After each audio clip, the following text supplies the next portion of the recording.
Nama saya Roza Sahputra. Saya adalah salah satu fan Dato' Anwar Ibrahim daripada Indonesia. Sebelum saya mengajukan pertanyaan atau soalan, sebagai orang Indonesia saya ingin memberi penghargaan dan support untuk Dato' Anwar atas perjuangan Dato' yang tiada henti untuk keadilan. Dan Dato' adalah salah seorang figur bagi saya dan semua orang dalam mencari keadilan. Dalam kapasiti saya sebagai orang Indonesia, saya hanya ingin mengajukan beberapa soalan pandangan Dato' tentang Malaysia yang dalam situasi ekonomi yang sebegini rupa, apa yang Malaysia boleh lakukan untuk menghadapi ASEAN Community 2015, memandangkan Malaysia adalah host daripada ASEAN Community, ASEAN 2015. Dan soalan kedua, apa pandangan Datuk tentang masa depan Presiden kami, Jokowi, yang baru-baru ini telah mengalami penurunan sokongan atas kebijakan beliau yang sangat kontroversial, yang sangat tidak selaras dengan harapan rakyat semua. Assalamualaikum warahmatullahi wabarakatuh. Terima kasih Dato' Anwar.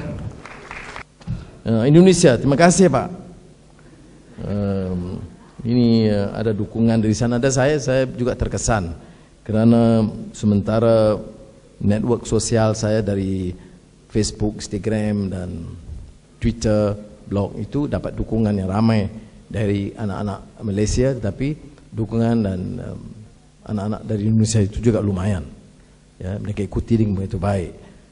Sebab itu kadang seringkali tweet saya itu juga bicara soal W.S. Rendra ataupun lagu S. Effendi, mana yang juga dekat dengan jiwa Indonesia. Dan saya juga mewakili satu sosok dari sudut dasar atau polisinya yang memilih untuk menganggap Indonesia itu sebagai sahabat dan tidak meremehkan seperti mana yang sering dilakukan oleh media tempatan. Dianggap Indonesia ini hanya tempat pekerja-pekerja bawahan gitu. Dia lupa bahawa masing-masing berjasa. Malaysia ada jasanya di Indonesia, Indonesia juga ada jasa di Malaysia. Dan keduanya, tahap pertumbuhan ekonomi, kepakaran atau specialization di Indonesia sekarang dalam 10 tahun yang lalu ini cukup membanggakan. Dalam beberapa bidang mereka telah mengatasi keupayaan Malaysia, termasuk tahap pengurusan dan standard universiti. Jadi ini hal yang saya perhati sendiri. Saudara, Jokowi tentunya sosok baru dalam politik. Dia menarik kerana dia nampak lebih peduli masalah dan derita rakyat. Dan itu sebab dia dapat menangkap imaginasi dan dukungan rakyat terbanyak.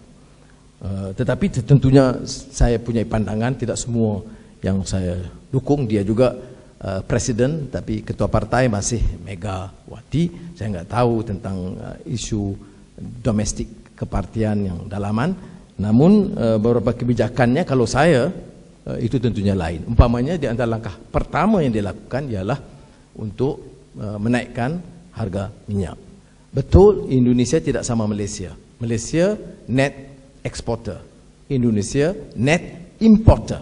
Maknanya harga minyak itu mesti ditentukan oleh harga pasaran dunia. Tetapi untuk melakukan itu sebagai yang awal, itu kalau saya punya keberatan. Sebab saya harus jimatkan pengurusan belanja negara dulu. Saya pastikan menteri-menteri dan kementerian hentikan kebocoran keterisan. Saya perang dengan soal korupsi dan rasuah dulu.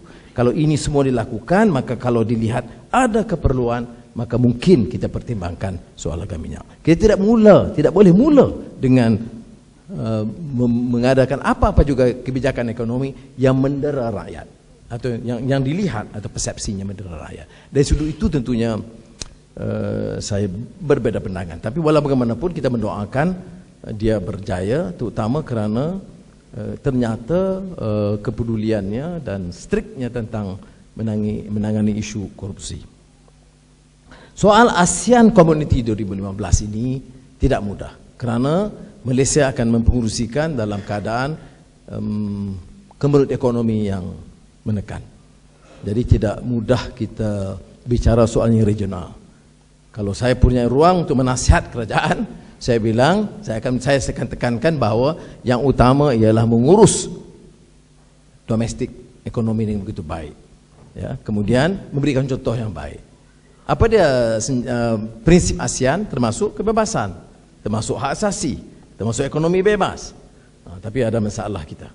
Ya, selagi kita gunakan Sedition Act dan SOSMA untuk menekan dan mengugut orang, tak boleh cakap sikit, tak boleh itu sedikit. Jadi itu bukan contoh yang baik. Jadi kita harap ada perubahan dalam masa singkat.